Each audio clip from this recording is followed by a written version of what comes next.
you're having a wonderful day. I am Rebecca Norbay Silva, your real estate salesperson, and welcome to my channel. Today, nandito tayo ulit sa Solana Zaragoza Subdivision, located sa Barangay Sapalibutan, Angeles City, Pampanga. At nandito tayo sa kanilang bungalow model, which is yung kanilang Luis model. So they have 7 models, pero itong Luis model lang yung bungalow. So if you are looking for a property na walang second floor, meron siyang 3 bedrooms, maybe this property is for you. So just to give you a quick background, this is an updated video of Luis model ng Solana Zaragoza. So this property or this model has a minimum lot area of 182 square meters and a floor area of 110 square meters. It has 3 bedrooms. So wag na natin patagalin, tara simulan natin. Pero bago yon, kung hindi ka pa nakasubscribe or nakafollow sa aking page, please click yung subscribe button, click that notification bell para lagi kang updated sa aking mga videos. So tara, simulan na natin. So Solana Zaragoza Subdivisions, yung mga model house po nila dito are inspired by Spanish architectural design at ganito yung kanilang mga facade sa frontage ng kanila pong bahay. So meron siyang wall tile cladding halfway, tapos the rest ng kalahati ay plastering. Meron siya ditong massive window, sliding glass window, pero ito fixed window. Meron na rin sila mga screen. So, pwede mong i-open itong both part na window na to. Tapos, sa harap, meron tayong 3 to 5 meters setback. Tapos, pwede kayong magpalagay po ng mga tanim dito, mga palm trees, ganyan, or other plants. Tapos, dito sa part na to, ito po yung ating covered carport. Kasya yung 2 vehicles. Ito na yung ating pinaka-line. Naka-attached yung wall niya dito sa kabila. By the way, before I forgot, this is the back door or access. Tapos, may faucet dito. May provision for faucet. And 2 electrical outlets dito sa part na to. I think ito yung kitchen, overlooking yung ating frontage. So, this is the main door. Yung ating door ay made of steel. Steel door jamb din. Tapos, elevated ng konti. Tapos, white paint finish. Lever type yung kanyang door handle. So, tara, pasok tayo. So, sa pagpasok natin sa Luis model, napansin ko, open concept space siya.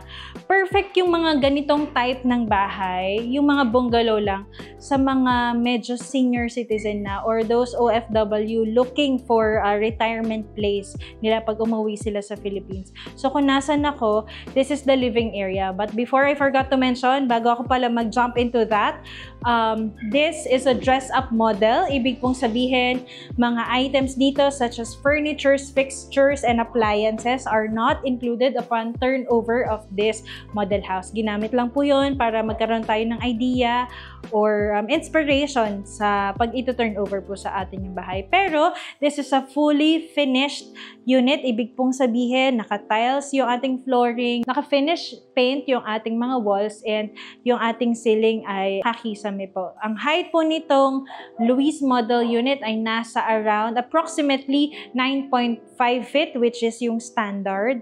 So, kung nasan ako, this is the living area. Ito yung ating frontage. Kasya yung 3-seaters dito. Meron silang pin-repair dito na side table. Another 2-seaters dito. Check ko lang po yung kanilang electrical outlets. May 2 dito. And another 2 doon. And meron pang provision for additional na electrical outlets. Tapos, usog lang ako ng konti. Nandito na yung ating dining area. So, dito sa dress-up model, nag-prepare lang po sila ng 6-seaters dining table. I think okay na siya. Pag dinagdagan pa, medyo sisikip pa ng konti, no? So, dahil wala siyang lanay area, parang yung design niya talaga is good for 6-seaters. Yan. So, ito yung ating dining area. Katabi lang ng living area. Malawak pa siya, no? So, this is the kitchen area. Detachable din itong portion na to. So, nauusog siya. Kaya siya mukha siyang L-shape. Kapag ito turn over, meron siyang base, cabinet dito sa baba. Meron siyang cabinet sa taas. May shelves dito and another shelves dito. And pag-usapan natin yung kanyang countertop. Tiles na siya, glossy yung type. Single stainless steel sink with faucet. Ito yung ating window. Tapos, may 2 electrical outlets din doon. For example, magpapainit kayo ng tubig or rice cooker, pwede nyo dyan isaksak. Tapos, ang ating main switch breaker, I think nandito sa side ito. So, ito, nasa part na to. Tapos, ganda dito, may wall tile or backsplashing din siyang design dito. Perfect din to para hindi tayo mahirapan maglinis ng wall kapag magluluto tayo. Tapos, meron na rin siyang 2-burner built-in cooktop. Nakaabang yung ating line for range hood. Tapos, nandito yung mga switch. Bago pala iwan yung kitchen area, may mga electrical outlets dito. Isa dito, which I think para siya sa refrigerator, and another 2 dito sa side na to. Okay, meron pang isang room dito sa side na to. Check natin. So, dito sa part na to, meron siyang laundry area. Ang galing. So, talagang ano siya, okay siya. Kasi diba, pag matatanda, tas like for example, maglalaba ka lang ng mga undergarments mo, pwede ka dito maglaba. So, malalim yung kanilang stainless steel sink with faucet na rin siya. Tapos, pwede ka magpa-install ng cabinet dito for storage area kapag na-turn over na. So, this is the back door or access door. Pwede rin magkwarto dito. So, may 2 electrical outlets dito, another 2. May window dito. Okay siya, hindi masyadong mainit. Maayos yung air circulation dito sa Luis model. No? Walang electricity at wala din aircon, pero okay naman siya. Hindi siya ganun kainit. So, very, very nice yung placing ng mga windows natin. So, ito lang. Check natin yung labas na portion pa. So, meron pa tayong extra space. Kung gusto niyo pong i-maximize to, pwedeng sampayan or dito na kayo mag-laundry, maglaba. So, yan. And then, punta po tayo sa mga bedrooms. Pag galing ka dito sa main door, ito yung ating walkway. So, ito yung ating master bedroom kasi ito yung biggest. Pero bago tayo pumasok dyan, punta tayo dito sa side na to.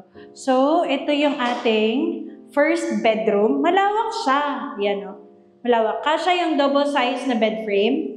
Kasya single, pwede ka pa magpalagay, may enough space pa for cabinets, tsaka sa table. Tapos may 2 electrical outlets dito, another 2 doon, and 1 electrical outlet dito. Hindi masyado mainit, very nice. Maganda yung height ng ceiling niya. Tapos ito, another window dito. 2 panel sliding glass window. And punta tayo sa bedroom number 2, which is on this side. I think medyo mas malaki ng konti yung bedroom 1. So, ito yung bedroom 2. Same lang, no? Meron siyang 4 electrical outlets. Kasya yung, okay yung single size. Kasya din pag double, pero I think mas okay yung single.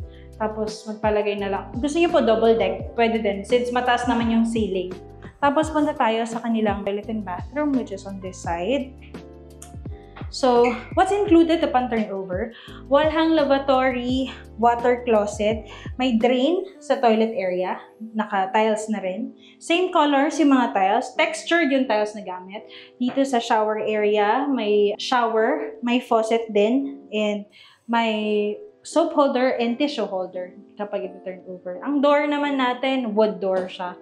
Tapos, doorknob yung door type. Tapos, last but not the least, check natin yung master bedroom. So, yung first bedroom, kapag galing tayo dun sa living area, this is the first bedroom, which is the master bedroom. So, napansin ko lang, malawak siya. Okay siya talaga for mga senior citizen or ayaw ng 2-story na bahay. So, may setback lang siya dito sa gilid, which is okay siyang lagyanan ng built-in cabinet. Right now, hindi kasi ito built-in. So, parang cabinet lang to na nabili. Pero okay siya to maximize yung space, maximize yung storage area. Pwedeng built-in cabinet from floor to ceiling. Dito, yung ating bed frame. Ang size po nito ay double size. Pero pwede nyo pa siyang ipa-expand into queen hanggang king size na bed frame. Meron silang pin-repair dito na bedside table para lang magbigay ng idea na kasya pa yung bedside table.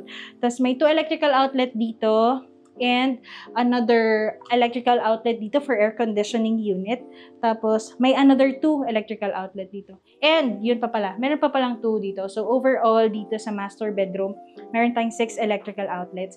Tapos since this is the master bedroom, meron tayong ensuite bathroom which is on this side. Same door, no?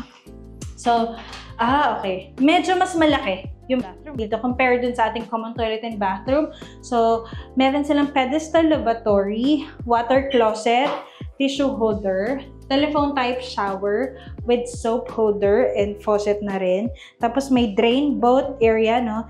May drain sa toilet, may drain din sa shower area. Wall tile cladding around 5 feet yung height.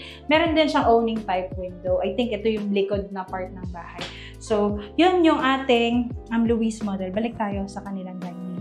So, dun po nagtatapos yung ating Luis model na full house tour. And if you are interested na kumuha po ng property dito sa Solana Zaragoza subdivision, which specifically this Luis model, just to give you some information, the total contract price po ng property na to ay 5,409,220 at pwede kayong magpa-reserve ng unit for as low as 50,000 pesos na reservation fee. Pero don't worry, yun pong amount na yun will be deductible sa total contract price. Also, you can acquire this property through bank financing, in-house financing, pag-ibig financing, pwede din pong cash. At yun po, may discount kapag cash. And ang advantages po of owning a property dito sa Solana Zaragoza subdivision, malapit na malapit po ito sa mga major establishments such as universities, hospitals, Marquee Mall, malapit din po ito sa Marquee Mall, sa Infinity, Landers, and Lex Angeles exit. So meron po kayong access sa lahat ng mga expressway, whether SCTEX, TPLEX, or going po sa Manila.